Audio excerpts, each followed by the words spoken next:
Don't die.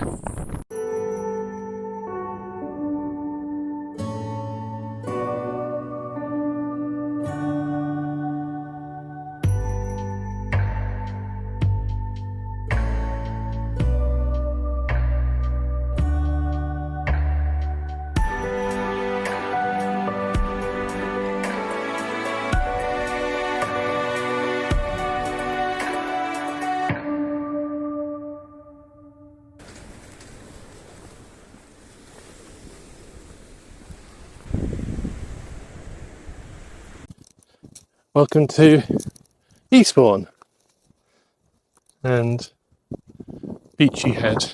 I will show you the famous lighthouse. And back on the South Down Way. But this time I'm going to try and finish it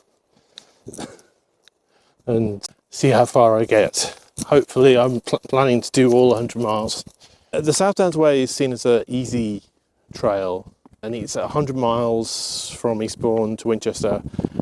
And although it's easy, I chose to make it hard for 3 ways.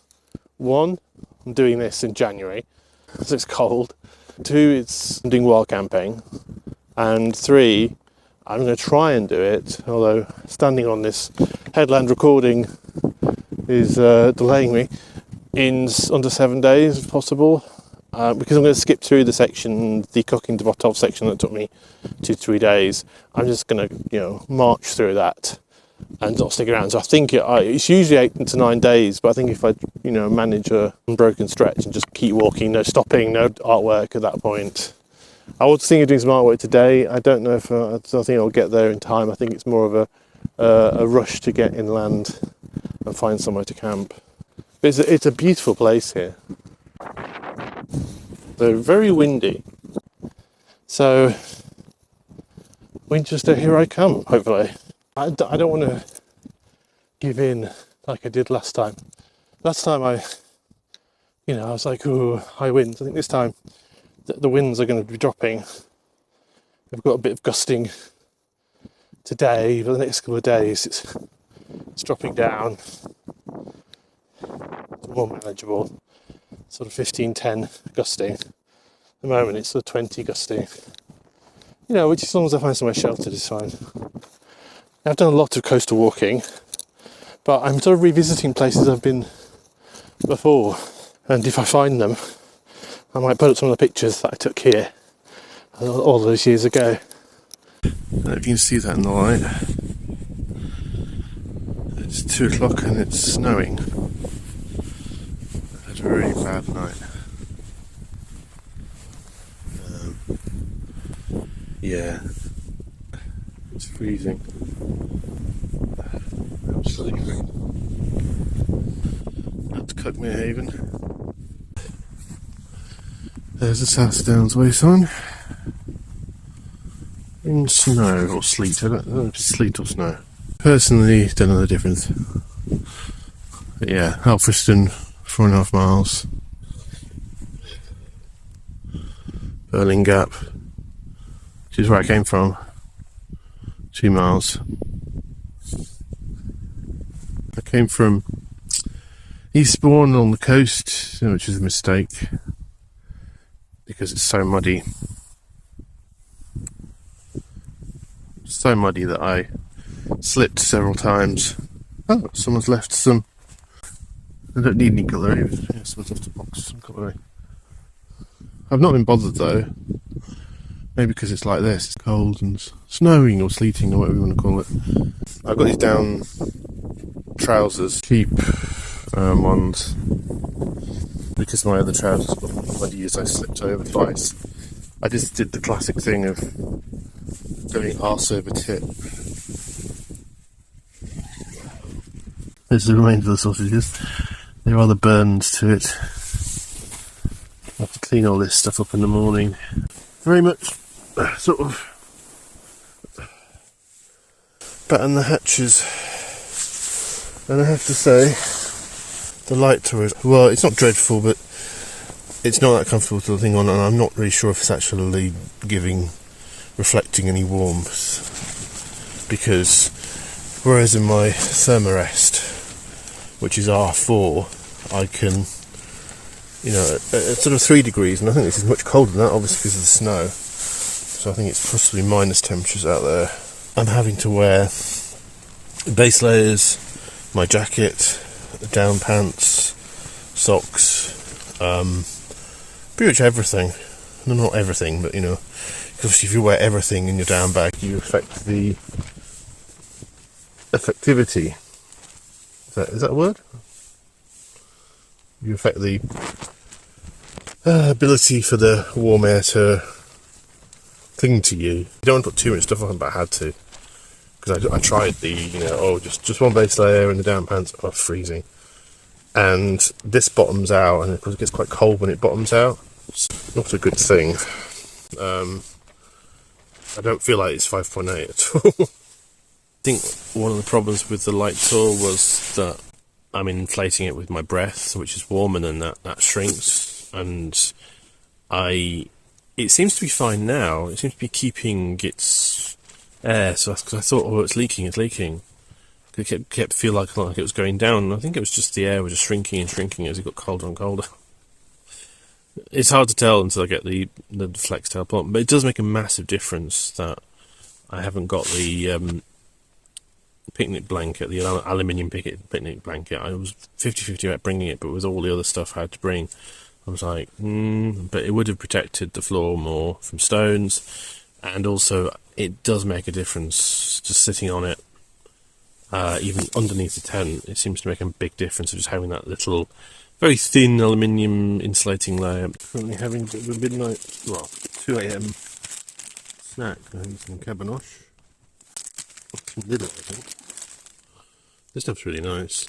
Cabernosh, I don't know how you pronounce it. It's a bit like sort of pepperami, but better. And it lasts a long time. And you put it in stews and you know, pasta and risotto, and just eat it in sandwiches and whatever. You know, the posh thing is sauces on sec, but you know, we don't. You know, this just as nice. This is some smoked German cheese. Which, I can't remember where that was from. That's oldie or little. It was one of those. I think you can hear me on camera. I filmed an intro. You know, it's like, Eastbourne, and it was all lovely and sunny, and it was all going well. And then, when it went wrong, I just stopped recording because I was like, I have respect more for people who go out to really wild places and still stop and film when it's going badly. Yeah, several things have gone wrong, like the cooking. I did sausages again, but I used so much fuel trying to get those sausages to cook through. I ended up cutting them in half. The alcohol stove, stupidly I put the lid underneath it. Don't do that with speedster stoves, because now my speedster stove doesn't seal anymore because it welded the silicone to the bottom of the stove, and it's not broken, it just won't seal any, and I have to put it in a plastic bag. In a few hours I'm just going to pack the tent up in this wind and then just head off to somewhere more sheltered. So I got to Cuckmere Haven and it was dark really. There was a few spots along the way. I actually saw someone on the headlands actually camping, stealth camping, so I'm not alone. I didn't want to close this up. But yeah, you can see how much it flaps in here. But then I didn't really want to stay near them because, you know, lights clustered together is probably a bad idea. But you know, I was like, oh, excellent! Someone is camping, wild camping on here. But again, they chose somewhere. They're probably a bit more sheltered than this. Again, I was rather dumb. I had a few sites. I was like, no, I don't want to be seen into them, and you know, I want to try and get to Cuckmere Haven. Got here and I couldn't see anywhere. Probably in the morning I'll see loads of sites and go, oh, I could have had that. I could have had that. That's what happens usually. You go, oh, you know, you pass the sites that are brilliant, and you go, oh, it's too early, and then you camp in a hurry.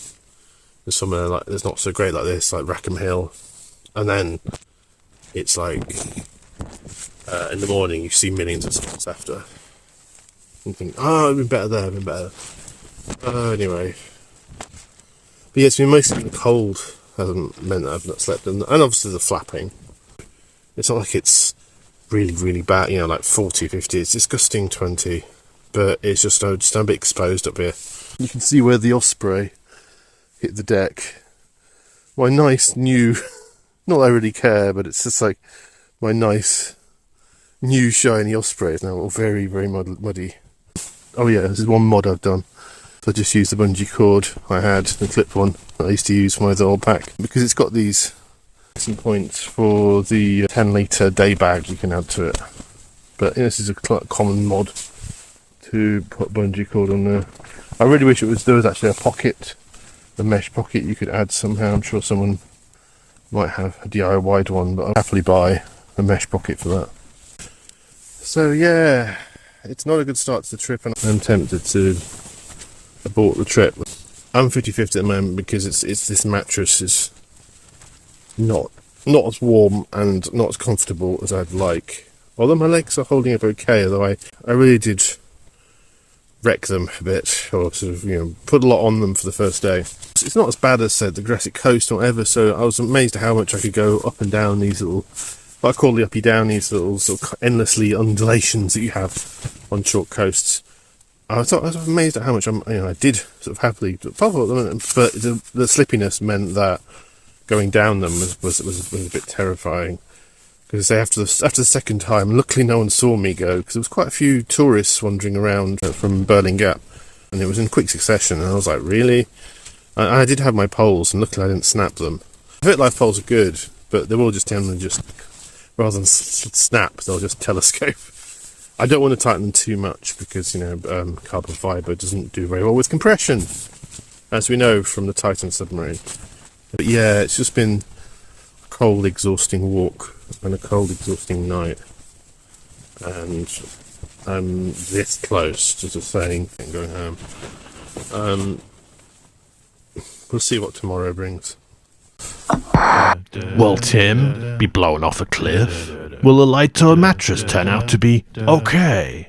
Will you click on this video of the last South Downs Way trip? Will you click like and subscribe? These questions and more may be answered in the next edition of Hike.